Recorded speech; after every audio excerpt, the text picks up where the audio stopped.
पर जानने वाला जान जाता है, वो भगवान ने स्पष्ट लिख दिया है।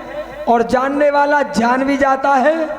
कर्म कर, यदि कर्म में तुम्हारे में बिल्कुल लेस मात्र त्रुटि गलती झूठ नहीं है, तो ऐसा हो ही नहीं सकता है कि भगवान आपको फल न दें। क्यों? हम यदि पेपर में प्रश्नों का अच्छी तरह से विधान से उत्तर लिख के आए हैं और पेपर को अच्छी तरह से करके आए हैं, तो भगवान की कृपा से हमें पास होने से कोई भी नहीं रोकेगा। ऐसे ही कर्म है। कर्म करिए बढ़िया से, कर्म अच्छे, और कर्मों के करने से आप ऊंचे उठ गए तो आपको कोई नीचे झुकाने वाला संसार में है ही नहीं। आपके कर्म बोलेंगे और कर्मों से ही इंसान का नाम चलता है। आज देखिए सत ऋषि मुनि, बड़े बड़े ज्ञानी ध्यानियों का नाम, उनके कर्म अच्छे थे तो आज तलक चल रहा है और आगे चलेगा। बोले शंकर भगवान की। आज देखिए विशाल सेना के साथ देवों से युद्ध करने के लिए तत्काल ही और चल पड़ा तारकासुर को मारने के वास्ते। विशाल वाहिनी को आती देख देवताओं को परम विस्मत। उधर से तारकासुर अपनी सेना को लेके आ रहा है। विष्णु आदि संपूर्ण देवताओं के प्रति आकाशवाणी होती है। आकाशवाणी होती है और आकाशवाणी ने कहा, देवगण, हे देवगणों, हम लोग जो कुमार के अधिनायक तत्वों से युद्ध करने के लिए उद्यत यानी तैयार हुए हैं,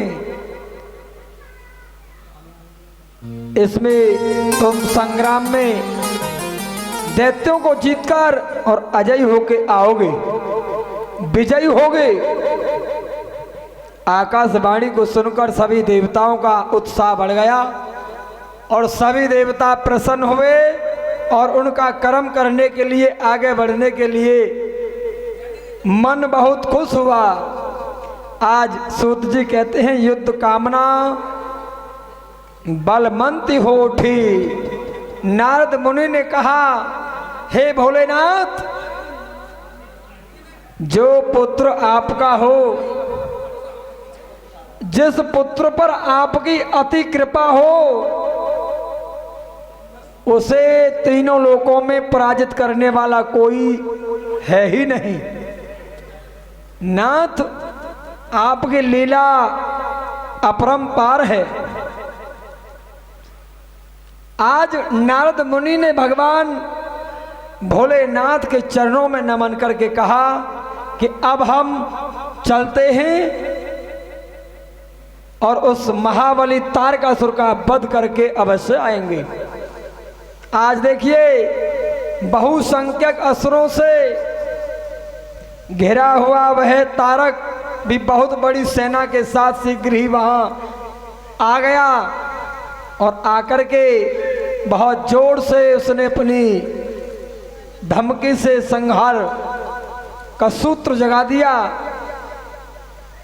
प्रलयकालीन मेघों के समान गर्जना करने वाली रणभेरिया अन्याय कर्कश तारकासुर के साथ आने वाले दैत्य ताल ठोकते हुए गर्जना कर रहे हैं। उनके पदाघात में पृथ्वी कांप उठती थी। आज भगवान भोलेनाथ को पूर्ण रूप से पता था। पार्वती ने कहा, हे देवों के देव, मेरे स्वामी,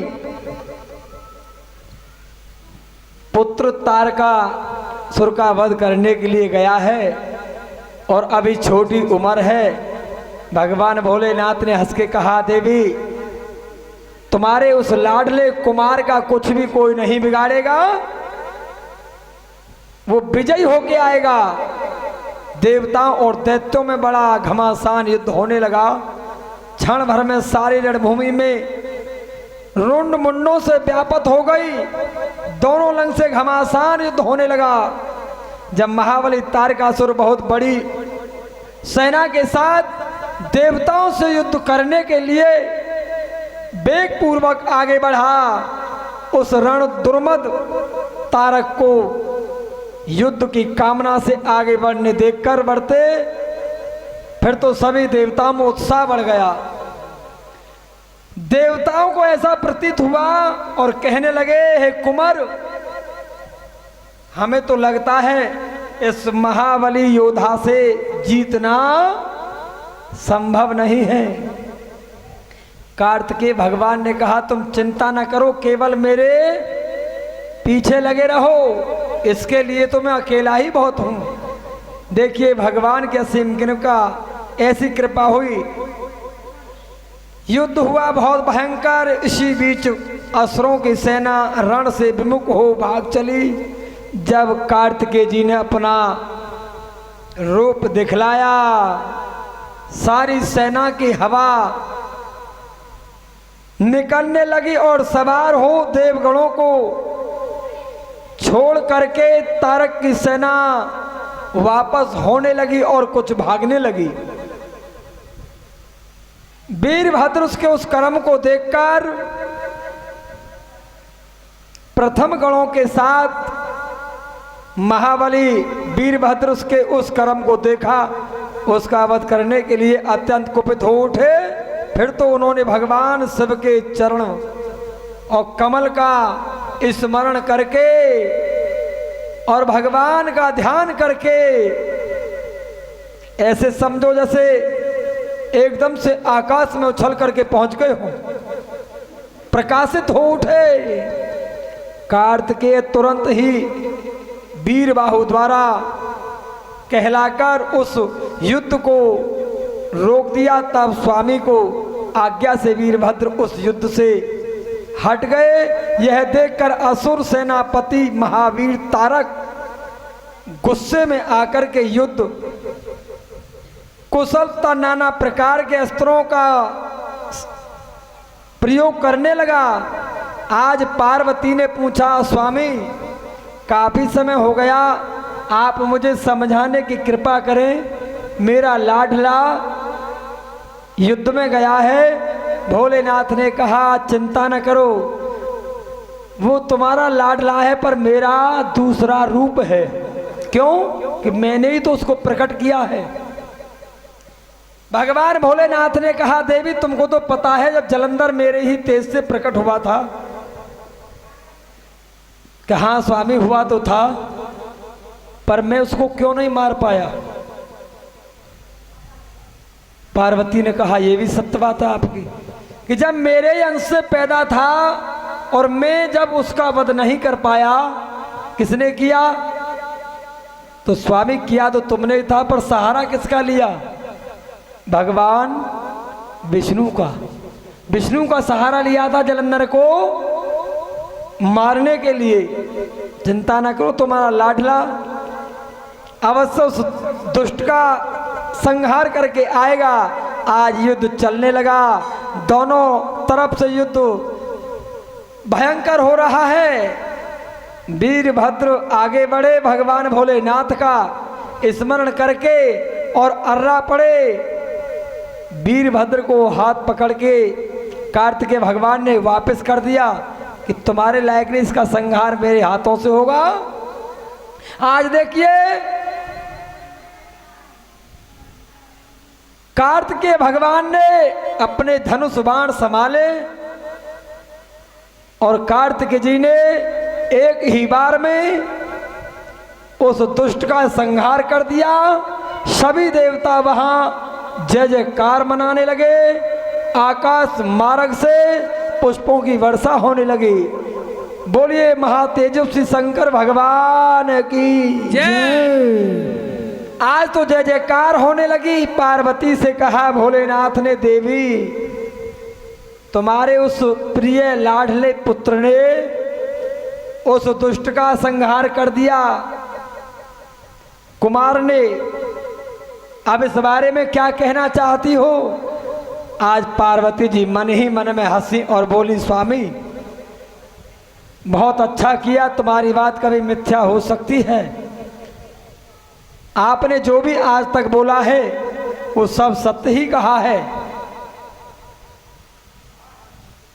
नारद जी ने आके कहा, माते सत्य ही इनका रूप है और सत्य ही हमारे भोलेनाथ हैं।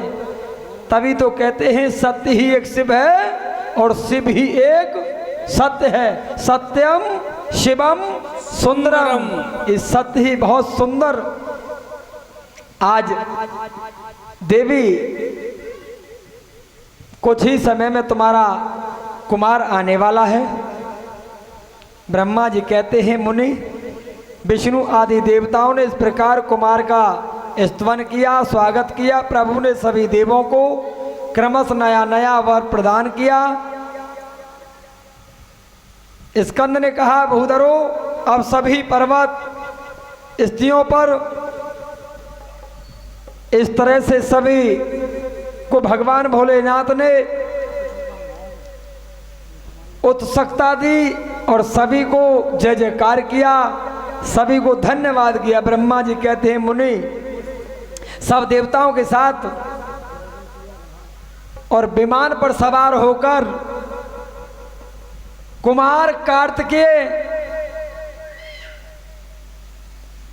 स्कंद शिव जी के समीप कैलाश पहुंच गए। उस समय शिव और शिवा ने, यानी शिव और पार्वती ने बड़ा आनंद मनाया। देवताओं ने शिव जी की स्तुति की और शिव जी ने उन्हें वरदान दिया।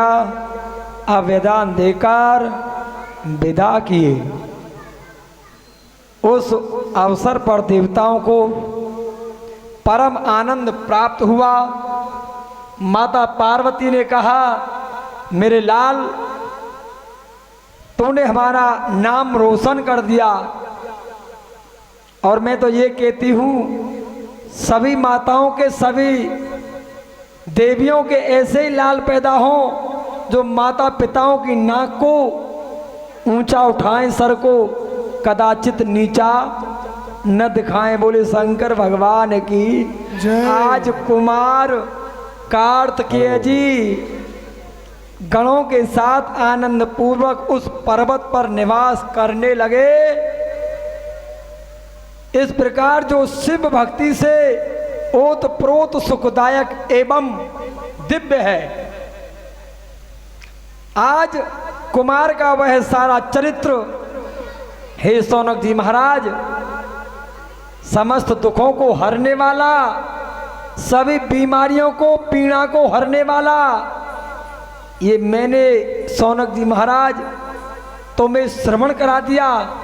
और जो भी इस कार्तिकेय प्रसंग को श्रवण करते हैं समस्त पापों से सदा सदा के लिए मुक्ति पाते हैं। बोलिए शंकर भगवान की जय।